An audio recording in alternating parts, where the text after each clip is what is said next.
Hello students, welcome to my YouTube channel. और आज की वीडियो में हम पढ़ने वाले हैं क्लास 12th का चैप्टर 4 जिसका नाम है वंडरफुल वर्ल्ड। और इस वीडियो के स्टार्ट करने से पहले मैं आपको इसके पोएट के बारे में बता दूं कि इसके जो पोएट हैं जिनका नाम है विलियम ब्राइटी रेंड्स।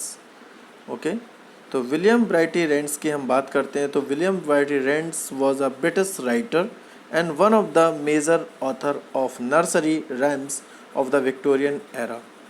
तो हम कह सकते हैं कि विलियम ब्राइटी रेंड्स जो थे वो एक फेमस ब्रिटिश राइटर थे और विक्टोरियन एरा यानी उस समय के बहुत अच्छे नर्सरी राइम्स के एक लेखक थे। और उनका जो जन्म है, he was born 24 December 1823 Chelsea, London, United Kingdom, and he was died 23 April 1882 East Dulwich, London, United Kingdom. Okay, so I hope थोड़ा सा डिस्क्रिप्शन आपको पसंद आया होगा। अब चलते हैं हम इसके सीधे पोएम पर। तो यहाँ पर हम देख रहे हैं कि हमारी जो पोएम है वंडरफुल वर्ल्ड, उसमें सबसे पहले हम देखते हैं लिखा हुआ है what feelings arise in you when you think of the gift that the mother earth has given to you. It means that कि what feelings arise in you, आपके अंदर कौन सी ऐसी फीलिंग्स आती है when you think of the gift, जब आप सोचते हैं कि जो हमारी मदर अर्थ है उसने हमें बहुत सारे उपहार स्वरूप प्रदान किए हैं।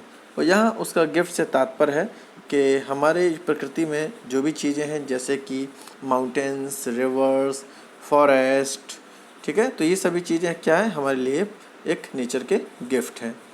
ओके, अब यहाँ पे आप देखते हैं कि यहाँ पे एक डायग्राम बना हुआ है जिसमें एक गर्ड बनी हुई है और यहाँ पे उसके पीछे एक पूरा जो प्रकृति है, नेचर है, उसका एक डिस्क्रिप्शन दिया गया है जिसमें रिवर्स हैं, ट्रीज हैं, माउंटेन्स हैं, साथ में ग्रासेस हैं, फ्लावर्स हैं और कुछ एनिमल्स हैं। तो ये सब क्या है, ये हमें एक प्रकृति के दिए हुए गिफ्ट्स हैं। अब हम यहाँ पे अपनी पोएम को स्टार्ट करते हैं। तो यहाँ पे सबसे पहले हम देखते हैं कि लिखा हुआ है ग्रेट वाइड वंडरफुल वर्ल्ड। तो ग्रेट वाइड वंडरफुल वर्ल्ड यानी कि ग्रेट का मीन्स होता है महान, वाइड मीन्स विस्तृत, ब्यूटीफुल यानी सुंदर, वंडरफुल वर्ल्ड। सो महान, विस्तृत, सुंदर, वंडरफुल वर्ल्ड यानी आश्चर्यजनक दुनिया। With a wonderful water around you curled. With a wonderful water, with मतलब कि जो आश्चर्यजनक वाटर है, जल है, वो आपको चारों ओर से घेरे हुए है। यहाँ पे कर्ड का मतलब होता है घेरे होना या चारों तरफ सराउंडेड होना। Okay, and wonderful grass upon your breast, world you are beautifully dressed. So wonderful grass यानी कि जो हमारे आश्चर्यजनक घास है जो आपके वक्ष स्थल पर विराजमान है, यानी कि यहाँ पे प्रकृति की बात की जा रही है, नेचर की बात की जा रही है। World you are beautifully dress, ओ दुनिया तुम बहुत ही सुंदर तरीके से, ब्यूटीफुली मीन्स सुंदर तरीके से, ड्रेस्ड माने सुसज्जित, सुसज्जित हो। ओके, अब हम चलते हैं इसके नेक्स्ट पैराग्राफ पर। The wonderful air is over me, the wonderful air is over me, जो आश्चर्यजनक हवा है वो ओवर मी मतलब मुझे घेरे हुए है, मेरे चारों तरफ है।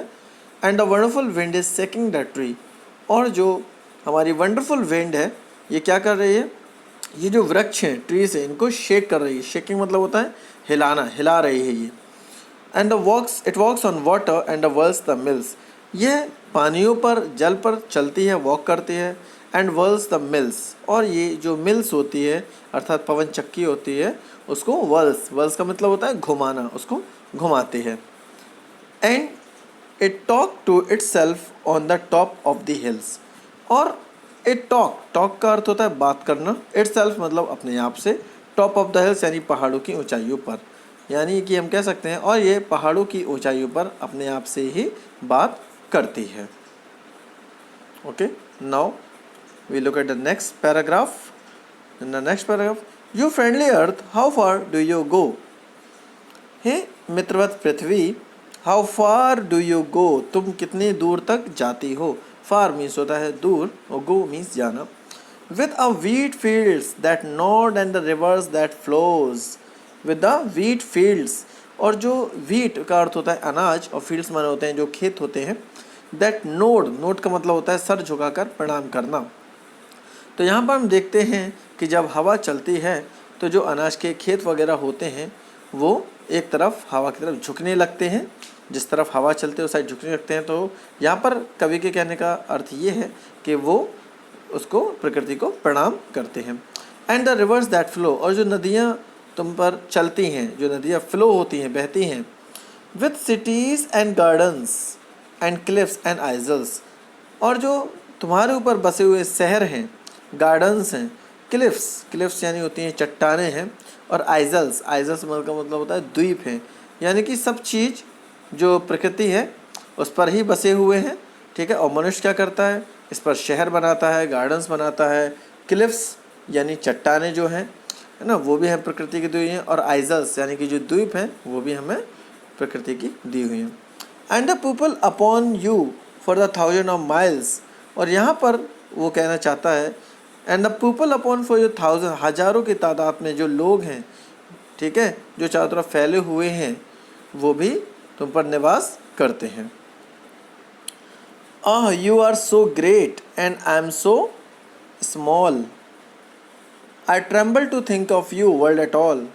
So in this paragraph the poet says that कि you are so great, आप क्या हो, आप बहुत महान हो, विशाल हो। I am so small, वो अपनी तुलना करता है कि मैं आपके समक्ष बहुत ही छोटा हूँ। I tremble to think of you world at all, और हे संसार, हे दुनिया, मैं तुम्हारे बारे में सोच कर ही क्या उठता हूँ, ट्रैम्बल मतलब काँप उठता हूँ, शहर उठता हूँ। And yet when I said my prayers today, और फिर भी जब मैं आज अपनी प्रेयर करता हूँ या मैं प्रेयर करता था, a whisper inside me seem to say, और एक छोटा सा हवा का जो झोंका है, विस्पर मतलब होता है एक छोटा सा झोंका, इनसाइड मी मतलब मेरे अंदर कुछ कहता है, हवा का झोंका जो है मेरे अंदर कुछ कहता है। You are more than the earth, तुम उस पृथ्वी से कहीं ज़्यादा हो। Though you are such a dot, यद्यपि तुम क्या हो, तुम एक डॉट के समान हो, तुम एक छोटे से डॉट अर्थात बिंदु के समान हो, ठीक है। You can love and think the earth can not, यानी कि तुम क्या कर सकते हो, तुम प्रेम कर सकते हो, तुम सोच सकते हो, लेकिन पृथ्वी ऐसा नहीं कर सकती। ओके, सो ये थे स्टूडेंट्स इस पोएम का ट्रांसलेशन। ओके, एंड अब हम चलते हैं इसके अबाउट द पोएम में, इसको भी हम लोग थोड़ा सा समझ लेते हैं।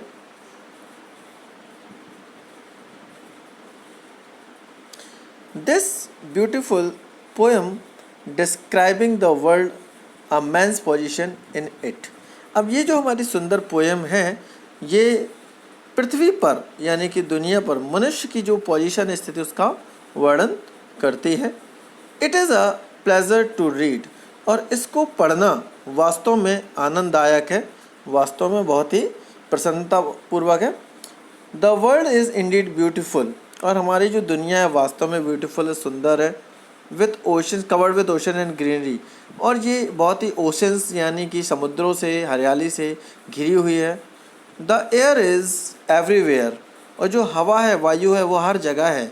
On land, on the sea, on the top of the hills, चाहे वो हमारी सतह हो, चाहे समुद्र हो, चाहे हमारी पहाड़ों की ऊंचाइयाँ हों। The earth nurtures the human civilisation, और हमारी जो पृथ्वी है ये क्या करती है, ये ह्यूमन सिविलाइजेशन अर्थात मनुष्य की सभ्यता का पोषण करती है। Which has made it's marks on the natural landscape, और जो इस नेचुरल यानी प्राकृतिक धरातल पर इसके कई उदाहरण हमें एक मिलते हैं, यानी ये एक मार्क है, ये बिंदु की तरह है। He the poet find himself very small, और कवि अपने आप को बहुत छोटा पाता है। व्हेन ही कंपेयर्स, जब वो अपनी तुलना एक पृथ्वी से करता है, टू द ग्रेट अर्थ, एक महान पृथ्वी से करता है।